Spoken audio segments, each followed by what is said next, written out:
Right. வணக்க நேர்களை நான் பிரசாந்த்குமார். இன்றைக்கு என்ன பார்க்க போறோம்னா அரசியல், யாழ்ப்பாணத்து அரசியலா இருக்கட்டும், மன்னிக்கவும் வடக்கு கிழக்கு அரசியலா இருக்கட்டும், இலங்கை அரசியலா இருக்கட்டும், இன்றைக்கு அதன் விமர்சன பார்வை பார்க்க போறோம். எங்களோட இருப்பது ஊடகவியலாளர் ரஜிந்தர் அவர்கள் இருக்கிறார். வணக்கம் ரஜிந்தர், இன்றைய அரசியல் போக்கு பற்றி வணக்கம் பிரசாந்தன் மற்றும் ஜால் வியூஸ் நேயர்கள் அனைவருக்கும் வணக்கம்.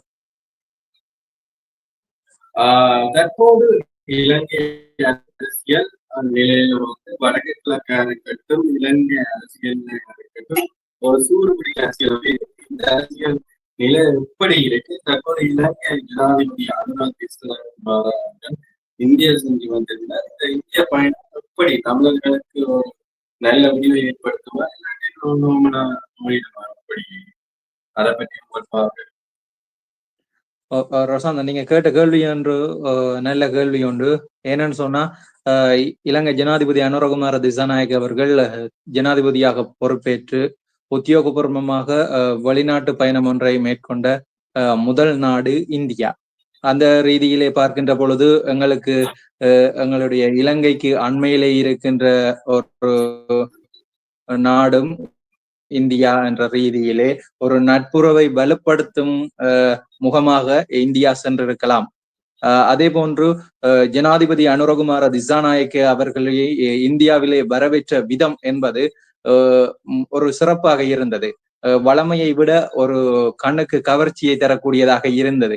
ஆனால் இந்த கண்ணுக்கு கவர்ச்சியை தரக்கூடிய இந்த விதம் எங்களுக்கு எவ்வாறு, அதாவது குறிப்பாக தமிழருக்கு எவ்வாறு இருக்க போகின்றது என்பது நாங்கள் ஒரு சின்ன விடயத்திலே அறிய முடிந்தது. என்னென்றால், நரேந்திர மோடி, இந்திய பிரதமர் நரேந்திர மோடி மற்றும் எங்களுடைய ஜனாதிபதி அவர்கள் உரையாடுகின்ற பொழுது நரேந்திர மோடி அவர்கள் தெரிவித்திருக்கின்றார், உங்களுடைய நாட்டில் உங்களது அரசியல் அமைப்பை நீங்கள் அமல்படுத்துங்கள் என்ற சொல்ல ஒரு விடயத்தை நாங்கள் பார்க்கக்கூடியதாக இருந்தது.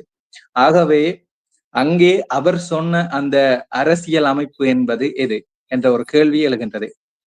நாங்கள் குறிப்பாக பார்க்கின்ற பொழுது அரசியலமைப்பு என்று சொல்கின்ற பொழுது அனைத்து அரசியலமைப்புகளையும் உள்ளடக்குகின்றது. அதிலே 13வது திருத்தம் மற்றும் 16வது திருத்தம் என்பது குறிப்பாக தமிழ் மொழியினை, அதாவது மொழியினை அடிப்படையாக கொண்ட ஒரு திருத்தமாக இருக்கின்றது. ஆகவே நான் நினைக்கின்றேன் இந்த 13வது திருத்தம் என்பதை நடைமுறைப்படுத்துகின்ற பொழுதுதான் இந்த தமிழ் மக்களினுடைய அந்த ஒரு அபிலாஷைகள், அதாவது தமிழ் மக்களினுடைய தீர்வு என்பது நிலைக்குமா என்ற ஒரு நிலைப்பாடும் இருக்கின்றது. ஏனென்றால் அது அந்த 13வது திருத்தமாவது நடைமுறைப்படுத்தப்படுமா என்பது ஒரு கேள்வி. குறிப்பாக நான் முதலே குறிப்பிட்டது போல இல்லை, 13வது திருத்தம் எங்களுக்கு போதாது. ஆனால் இல்லை குறிப்பா 13வது திருத்தம் என்பது எங்களுக்கு காணாது. ஆனால் 13வது திருத்தமாவது நடைமுறைப்படுத்தப்படுமா என்ற ஒரு கேள்விதான் இப்போது எங்களுக்கு மிகவும் ஒரு கேள்விக்குறியாக இருக்கின்றது. நான் ஏன் அதை சொல்லுகின்றேன் என்றால், நிச்சயமாக அது நடைமுறைப்படுத்தப்படுமா என்ற ஒரு உறுதிப்பாடு இல்லை. அதை கூட தருவதற்கு அவர்கள் துணிவார்களா என்பது ஒரு கேள்விக்குறி. ஆகவே ஜனாதிபதி அனுரகுமார திசாநாயக்க அவர்கள் சென்ற விடயத்திலே அதிகமாக பேசப்பட்டதாக நான் பார்க்கின்றேன் இலங்கையினுடைய அபிவிருத்தி சார்ந்த விடயங்கள் தான் அதிகமாக பேசப்பட்டிருந்தது. குறிப்பாக திருவோணமலை விடயம், அடுத்தது ட்ரெயின் இன்ஜின்கள் வழங்கப்படுவது, மற்றது சும்மா பொதுவாக அந்த எங்க நாட்டுக்கு ஒரு அபிவிருத்தி சார்ந்த ஒரு நடைமுறையை தான் நாங்கள் பார்க்கக்கூடியதாக இருந்தது. இதிலே தமிழர்களுக்கான தீர்வு பற்றிய ஒரு பேச்சுவார்த்தை நடைபெற்றதா என்பது நாங்கள் அதிலே உன்னிப்பாக பார்க்க முடிந்தது. இவ்வாறாக இருக்கின்ற பொழுது எங்களுடைய நாடாளுமன்றத்திலே தமிழ் எம்பிக்களும் சரி, ஒரு மாற்றத்தை எதிர்நோக்கிய பாராளுமன்றம் எவ்வாறு நகர்ந்து போகின்றதையும் நாங்கள் பார்க்க முடிகின்றது. இப்போது ஜனாதிபதி அவர்கள் இந்தியாவிலே வந்திருக்கின்றார். ஜனாதிபதி அவர்கள் இந்தியாவிலே வருகிறவுடன் நாடாளுமன்றத்திற்குள் பிரவேசித்திருந்தார். அப்போது கூட அங்கே அவர் உரையாற்றிய அந்த ஆற்றிய உரையிலே அபிவிருத்தி சார்ந்துதான் குறிப்பாக அவர் நோக்கம் அதிகமாக இருந்தது.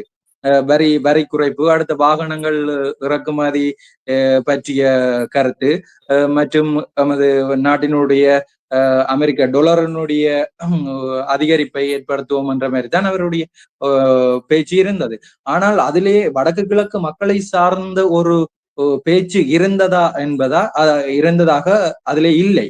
ஆகவே அங்கே இந்தியாவிலே அவ்வாறு ஒரு அழுத்தம் பிரயோகிக்கப்பட்டிருந்தால், குறிப்பாக நாடாளுமன்றத்திலே உரையாற்றிய ஜனாதிபதி அவர்கள் தமிழர்கள் சார்ந்து, அதாவது வடக்கு கிழக்கு மக்கள் சார்ந்து ஒரு சின்ன கருத்தையாவது நாடாளுமன்றத்திலே பேசியிருப்பார்.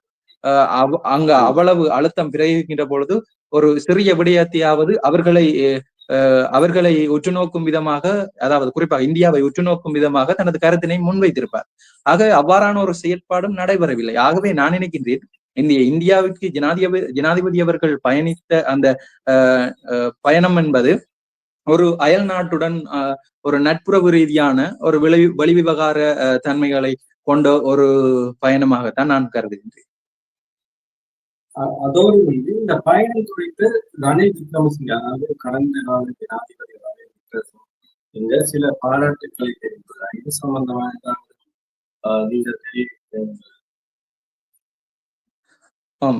ரணில் விக்ரமசிங்கே கண்டிப்பாக நான் நினைக்கின்றேன் இந்தியாவிற்கு அனுரகுமார திசாநாயக் அவர்கள் சென்று வந்ததற்காகத்தான் இந்த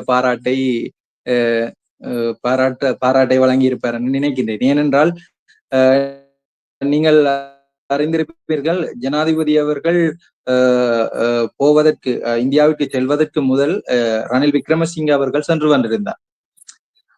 அதே போன்று வருகின்ற டிசம்பர் மாதம் 22ஆம் தேதி இந்தியாவிற்கான விஜயம் ஒன்றை ரணில் விக்ரமசிங்கே அவர்கள் மேற்கொள்ள போகின்றார். இவ்வாறாக இருக்கின்ற நிலையில் இந்தியாவினுடனான ரணில் மோடி உறவு என்பது மிகவும் ஒரு வலுவான ஒன்றாகத்தான் காணப்படுகின்றது. ஆகவே ரணில் விக்ரமசிங்கவினுடைய எண்ணம் என்பது இந்தியாவினுடைய அந்த அபிவிருத்தி சார்ந்ததாக போகின்ற பொழுது, அவர் குறிப்பாக அந்த திருகோணமலை ஹாபர் விஷயத்தை தான் சொல்லியிருந்தார். ஆகவே அந்த அபிவிருத்தி சார்ந்த போக்கிலே கதைத்திருந்தார்கள் என்பதை அங்கே நாங்கள் அறிய முடிகின்றது. ஓகே, அதோடு வந்து இந்த அரசியல் தற்போது பாராளுமன்றத்தில் நடக்கும் செயலாக இருக்கட்டும், அதாவது வடக்கு மாநிலத்தை பொறுத்த வரைக்கும் பாராளுமன்றத்திலாக இருக்கட்டும் சரி, இல்லாது வெளி அரசியல் பிரவேசமாக இருக்கட்டும் சரி, அதில் வந்து அர்ஜுனா சில விமர்சனங்களுக்கும் சில பாராட்டுகளுக்கும் உள்ளார்கள். இதில் வந்து விமர்சனம் வந்து அதிகக்கூடியதான விமர்சனம் வைக்கப்படுகிறது. அது ஏன் அவர் இப்படி செய்கிறார் என்று ஏதாவது நிச்சயமாக இந்த மாற்றத்திற்கான புதிய அரசு அமைக்கப்பட்டிருந்ததில இருந்து எங்களுடைய போக்கு என்பது, அனைவருடைய போக்கு என்பதும் ஒரு மாற்றத்தினை அடிப்படையாக கொண்ட ஒரு போக்காகத்தான் இருக்கின்றது, இப்போதும் இருந்து கொண்டிருக்கின்றது. ஆகவே ஒரு சின்ன ஒரு ஏக்கம் இருக்கின்றது, என்றாவது ஒரு சின்ன மாற்றம் எங்களிடையே மாறிவிடாதா என்ற ஒரு ஆதங்கத்திலே தான் அநேகமான மக்கள் வாக்களித்திருந்தார்கள். அந்த ரீதியிலே பார்க்கின்ற பொழுது டாக்டர் அர்ச்சுனா அவர்கள் அந்த சாவகச்சேரியிலே நடந்த பிரச்சனையை, ஊழலை வெளிக்கொண்டதன் முகமாக இந்த ஊழலை ஒழிப்போம் என்று சொல்லிக் கொண்டிருக்கின்ற இந்த அரசாங்கத்தோடு அவர்களுடைய தன்மையும் ஒத்துப்போகும் என்ற ஒரு பாங்கிலேயே மக்கள் அவரை ஒரு மாற்றத்திற்கான சக்தியாக அனுப்பியிருந்தார்கள் என்று கூற வேண்டும். ஆகவே இந்த டாக்டர் அர்ச்சுனாவினுடைய போக்கு என்பது, அவர் பாராளுமன்றத்திலே முன்வைத்த வாதங்கள் என்பது நாங்கள் உற்று நோக்கின்ற பொழுது அது 100க்கு ஒரு 50% எனும் சரியான கருத்தாகத்தான் இருக்கின்றது. ஆனால் ஒருவர் இருக்கின்ற இடத்திலே இருந்து பார்க்க வேண்டும், நான் இவ்வாறு செயற்பட்டால் மற்றவர்கள் என்னை எவ்வாறு நினைப்பார்கள் என்ற ஒரு எண்ணத்துடன் செயற்பட வேண்டும். ஏனென்றால் அவர் நாடாளுமன்ற உறுப்பினர். ஆகவே சாதாரண மக்களும் அவரை ஒரு நாடாளுமன்ற உறுப்பினராக இருக்கின்றவரை இவ்வாறுதான் அவர் செய்ய போகின்றார் என்ற ஒரு கெஸ்ஸிங், அதாவது ஒரு சிந்தனைக்குள் ஆளாகப்பட்டவராக இருந்தால் அவரும் ஒரு சாதாரணமானவராக இருந்திருக்கலாம். ஆகவே மக்கள் என்னத்துக்கு அனுப்பினார்கள் என்றால், பாராளுமன்றத்திலே எங்களுடைய பிரச்சனை கதையுங்கள், எங்களுக்கு ஒரு தீர்வை பெற்றுத்தாருங்கள், எங்களுடைய அடிப்படை வசதிகளை கொஞ்சம் மெருகூட்டுங்கள், அரசாங்கத்துடன் கதைத்து என்றவாறுதான் மக்கள் ஒரு மாற்றத்தை விரும்பித்தான் அவர்களை அனுப்பியிருந்தார்கள். ஏனென்றால் கூட கடந்த அரசாங்கத்திலே இருந்த பாராளுமன்ற உறுப்பினர்களாக இருந்த அங்கயன் ராமநாதன் மற்றும் டக்ளஸ் தேவானந்தா அவர்களை கூட மக்கள் நிராகரித்திருந்தார்கள். ஏனென்றால் மாற்றம் ஒன்றை விரும்பி இருந்தார்கள். ஆகவே அந்த மாற்றத்தினை தாண்டி அங்கே அர்ச்சுனா அவர்கள் கதைக்கின்ற விடயம் எவ்வாறு இருக்கின்றது என்றால், எனது கண்ணோட்டத்துக்கு தனக்கு நடக்கின்ற பிரச்சனையைத்தான் பாராளுமன்றத்திலே கதைக்கின்ற ஒரு தன்மையை நாங்கள் காணக்கூடியதாக இருக்கின்றது. காரணம் என்னவென்றால், சாவகச்சேரி வைத்தியசாலையிலே நடைபெற்ற அந்த ஒரு ஊழல் பிரச்சனை, அதாவது அவருக்கு நடந்த அநீதியை இன்று வரை மக்கள் மத்தியில் வைத்துக் கொண்டு பாராளுமன்றத்திலேயும் அதை எடுத்தியம்பிக் கொண்டிருக்கின்றார். எனக்கு சாதகமாக இந்த ஒரு தீர்ப்பு ஒன்று வராதா என்ற ஒரு ஆதங்கத்துடன் இருக்கின்றார். அதனை கூட நாங்கள் கடந்த பாராளுமன்ற அமர்விலேயே கூட காணக்கூடியதாக இருந்தது. டாக்டர் சத்தியமூர்த்தியை பற்றி அவருடைய வாதாட்டத்திலே இருந்தது. ஆகவே அவர் தனக்கு நடந்த பிரச்சனைகளை வைத்துத்தான் மக்கள் என்னை பாராளுமன்றம் அனுப்பினார்கள், ஆகவே நான் மக்களுக்காக செயற்பட வேண்டும் என்ற ஒரு எண்ணப்பாட்டில் இருந்து அவர் சற்றே கீழ் இறங்கித்தான் நிற்கின்றார். உன்னிப்பாக சொல்ல போனால் 170 சுகாதார தொண்டர்கள் அந்த 3 மாத கால அடிப்படையிலே வேலைக்கு அமர்த்தி இருந்தார்கள் என்றும், அவர்களுக்கு நிரந்தர வேலைவாய்ப்பு வழங்குவதாக கூறி பின்னர் அதை வழங்கப்படவில்லை என்றும் அவர் வாதம் இருந்தது.